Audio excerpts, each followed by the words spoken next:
Hoy vamos a sumergirnos en algo que creo nos toca a todos, esa sensación de soledad profunda y la búsqueda, ¿no?, de una conexión auténtica, una respuesta, no nada más un reflejo. Exacto. Vamos a usar como punto de partida un análisis bien interesante del poema The Most of It, de Robert Frost. El poema arranca ya con un ambiente, de soledad profunda, ¿no? Pensaba que él sostenía el universo en soledad. Sí, es muy potente esa línea. Y fíjate que lo que pide el protagonista no es cualquier cosa. No pide un eco, pide amor contrario, una respuesta original. Es un grito, muy específico contra ese vacío. Totalmente. Es un llamado a la reciprocidad, a encontrar a alguien más, una conexión humana, íntima. Muy parecido a esa necesidad de consuelo que mencionaban de urge, ¿no? Alguien que te arrulle. Justo. Y entonces, ¿qué recibe? Pues llega una respuesta, pero vaya que no es humana. Para nada. Aparece un gran ciervo. Y es escrito como algo imponente, majestuoso. Sí, una presencia innegable. Pero, y aquí está el quid, el poema recalca, no era alguien más además de él. O sea, la naturaleza se manifiesta con poder, pero no da esa respuesta humana, ese amor contrario.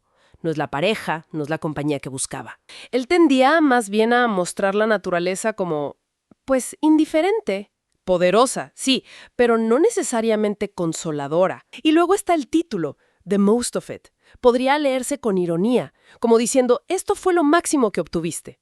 Esta aparición magnífica, pero impersonal. Es lo más que te da el universo solitario. Pero, pues, no es la respuesta original que anhelabas. Cuando sentimos esa soledad, esa necesidad específica de un otro humano, de una pareja, muchas veces proyectamos significados enormes en experiencias intensas, aunque no sean humanas. Pueden ser la naturaleza, el arte, cosas poderosas. Claro. Pero el poema sugiere que por más potente que sea esa experiencia otra, rara vez llena ese vacío específico del amor contrario que falta, de la necesidad insatisfecha que a veces ni una teofanía podría curar. Al final, sea lo que sea el ciervo, no es el interlocutor humano que se busca con tanta desesperación. Esa soledad particular, la de no tener pareja o compañía íntima, persiste. Nos quedamos entonces con esa tensión, ¿no? La soledad profunda del individuo frente a algo grandioso, poderoso, pero inescrutable, algo que no es la conexión humana anhelada. Exacto.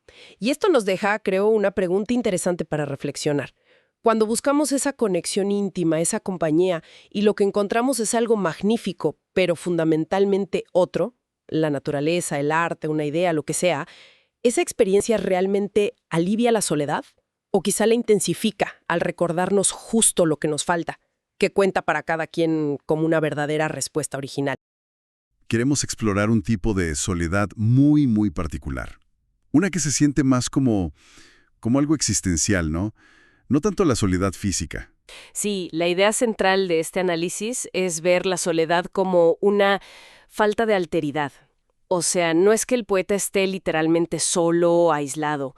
Está ahí, en medio de la naturaleza, pero el mundo parece que solo le regresa su propio reflejo. Como un eco, ¿sabes? No hay una respuesta distinta, auténtica. Claro. Y eso toca justo el deseo del hablante, ¿verdad? No está pidiendo cualquier cosa. Busca un otro. Algo o alguien que responda de verdad, que sea diferente a él. Y lo terrible, según esto, no es que no haya respuesta, sino que solo reciba ese eco, que parece respuesta, pero no lo es. Vamos a ver eso más de cerca. Exacto. Y esa falta de una respuesta, digamos, genuina, se conecta con un hambre de significado muy profunda. Pero hay otro punto importante, la resistencia. A pesar de todo, el hablante grita a la vida. Usa esa frase, cry out on life. ¿Qué nos dice ese acto? Ese seguir insistiendo sobre esta soledad tan particular. Ese grito es fundamental. Nos dice que no se rinde del todo a esa soledad. Es una señal de esperanza, quizá muy terca, pero ahí está. La soledad aquí no es solo algo pasivo, puro dolor. También convive con este impulso de romper el aislamiento. El seguir hablando, aunque no haya respuesta clara, muestra que el deseo de conectar sigue vivo, ¿no? Entiendo. Entonces, Si juntamos las piezas, Frost nos estaría mostrando la soledad como esta distancia, esta brecha entre lo que uno da, lo que proyecta al mundo Ujú. y lo que recibe a cambio, que es solo un eco estéril en lugar de una voz, pues una voz auténtica, con sustancia, que responda. ¿Cuál dirías que es la médula de esto? Pues yo creo que la médula es que Frost señala una necesidad humana bien profunda. No nos basta con ver ni con hablar, ni siquiera con estar rodeados de un mundo impresionante. Necesitamos, necesitamos ser escuchados y sobre todo recibir una respuesta que nos reconozca como alguien distinto, como un interlocutor válido. La soledad, en este poema, es justo eso. Sentir el eco cuando lo que se anhela es una voz. Sí, sentir ese eco frío. Y eso, bueno, nos deja pensando algo, ¿no? Si la soledad es esa falta de respuesta auténtica del universo, ¿qué valor podría tener el acto mismo de seguir llamando, de insistir? ¿Será que esa resistencia, ese gritar a la vida, aún sabiendo que quizás solo venga el eco, es ya una forma de respuesta? ¿Una respuesta humana ante el silencio? ¿Quizá una forma de afirmar la propia voz, aunque parezca que nadie más contesta? Y bueno, ¿Qué le pasa al alma si esa respuesta que tanto anhelamos, pues simplemente no llega? ¿Y por qué necesitamos tanto una voz original del otro lado? sí, y es que la imagen del eco que usa Frost es, híjole, muy poderosa. Imagina a alguien que le clama a la vida, ¿no? Buscando, no sé, una señal, compañía. Y nada. Y lo único que recibe es su propia voz de vuelta. Ese eco, mira, no es solo el sonido físico. Representa esa falta de alteridad. La ausencia de un otro real que te reciba cuando buscas sentido o conexión. Claro. Es como verse en un espejo cuando en realidad necesitas una mano amiga, ¿no? Una respuesta, pues, vacía. Una copia sin sustancia. Escuchar tu propio clamor, tu necesidad, pero sin que haya una conciencia afuera que de verdad la reciba y te responda desde sí misma. El eco se vuelve, pues, la voz del abismo. Y justo frente a ese vacío, el deseo humano se vuelve como que más claro, ¿no? El análisis subraya que no buscamos una copia. No queremos oír lo mismo que ya sentimos. No, lo que anhelamos, y Frost lo pone así, es contraamor, respuesta original. O sea, no el espejo. Queremos una voz diferente. Una conciencia libre que nos encuentre, que nos interpele, que responda desde su propia perspectiva. Buscamos un encuentro real, pues, no un reflejo. Entiendo. Entonces, podríamos decir que esa terquedad, esa negativa a conformarnos con el eco, es una señal muy profunda de lo que nos hace humanos. Yo creo que sí. Como una resistencia a ser solo repetición. Una exigencia de que exista el otro, libre, capaz de amar de verdad. Totalmente. Es una manifestación de nuestra necesidad vital de ser reconocidos, de conectar. Pero claro, esto nos lleva directo a la pregunta más inquietante, digamos, la que plantean las reflexiones sobre el alma. ¿Qué pasa si esa respuesta nunca llega? Exacto. ¿Qué ocurre si una y otra vez lo único que encuentras es el eco? Ay, los efectos que describen son, bueno, bastante duros. Hablan de un desgaste del alma, como si se quedara atrapada repitiendo lo mismo, en un monólogo sin fin.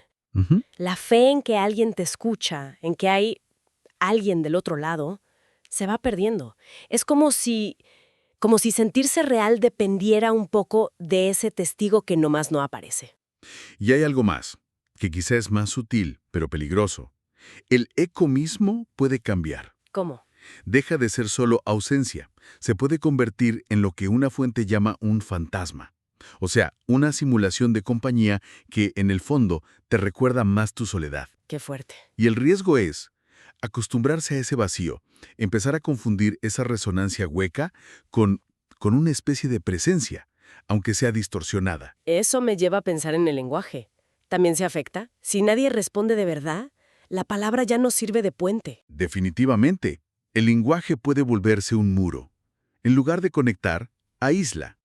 La voz deja de buscar, ¿sabes? Se limita a repetir ecos internos, patrones ya conocidos. Híjole. Se sugiere que el alma, sin esa escucha que la valide, que le responda, pierde su propia música. Se vuelve átona, incluso para sí misma. ¡Qué desolador! Y ante esa falta de respuesta constante, ¿qué caminos le quedan al alma? ¿Qué puede hacer? Bueno, las reflexiones apuntan a dos tendencias principales. Ambas son como formas de protegerse, pero que acaban haciendo daño. A ver. Una es retraerse, hacerse chiquito, invisible, para que duela menos no ser visto, no ser oído. Ujú. Y la otra es endurecerse, volverse cínico, ¿no? Renunciar a ese deseo profundo de conectar. Convencerse de que estar solo y ser autosuficiente es lo único que funciona. Son como anestesias espirituales, digamos. Entonces, el resultado final no es que el alma muera, necesariamente, sino algo quizá más triste, que se silencie, que se encoja, que se enfríe. Exacto. Esa esperanza básica de que otro te vea, completo, como eres, y que elija quedarse, esa esperanza como que se va apagando. En resumen, estamos ante una tensión central de ser humanos, ¿no? Por un lado, la necesidad vital, imperiosa, de un contraamor, de esa respuesta auténtica, viva, de otro ser. Sí. Y por el otro, la posibilidad siempre latente de encontrar solo el eco, ese reflejo vacío de nuestro propio grito en medio de la nada o de la inmensidad. Y esto nos deja pensando, y quizá es algo para reflexionar después. Si la ausencia de respuesta nos pone en riesgo de que el alma se encoja o se endurezca, ¿qué necesitamos cultivar adentro? ¿Qué hace falta para mantener viva esa capacidad de dar y recibir el contraamor, la respuesta original? Incluso cuando el eco es lo único que escuchamos por mucho tiempo. Buena pregunta. ¿Cómo evitamos volvernos nosotros mismos solo un eco más para los demás?